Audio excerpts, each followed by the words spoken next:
వెంకటస్వామి గారి వారసుడు, ఆదర్శవంతమైన బిడ్డ, ఒక నిరుపేద మున్నూరు కాపు బిడ్డను చేసుకున్నటువంటి గొప్ప మనసున్నటువంటి బిడ్డ వంశీకృష్ణ.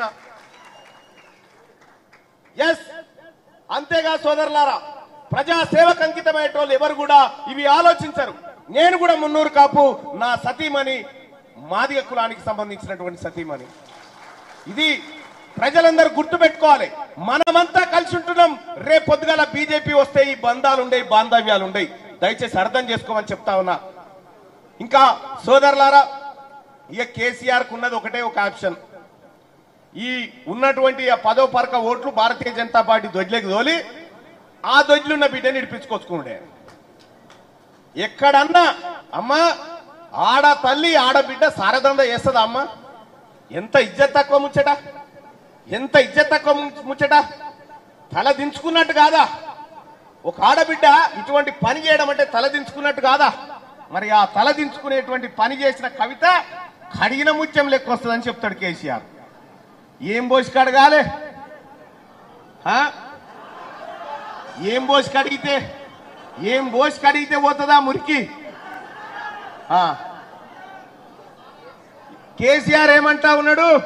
నరేంద్ర మోడీకి 400 ఇస్తే 420 అవుతాడని చెప్తున్నాడు. 420 అంటే చీటర్ అవుతాడని చెప్తా ఉన్నాడు. చీటర్లు మాత్రమే చీటర్లను గుర్తుపడతారు. కేసీఆర్ మాత్రమే ఇంకో చీటర్ను గుర్తుపట్టగలుగుతారు, ఎందుకంటే ఈయన చీటరే కాబట్టి. ఏం చేయలే వీళ్ళు, ఏమి చేయలే. ఉన్న కాడికి లూటీ చేసి తన ఖాందాన్ని కేసీఆర్ రక్షించుకుంటా ఉన్నాడు.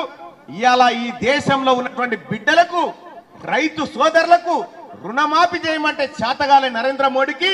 కానీ ఈ సింగరేణి బొగ్గు గనిని ఎత్తుకపోదామని చూస్తున్న అదానీలకు, అంబానీలకు 14 లక్షల కోట్ల రూపాయలు మాఫీ చేసినటువంటి వ్యక్తి నరేంద్ర మోడీ గారు.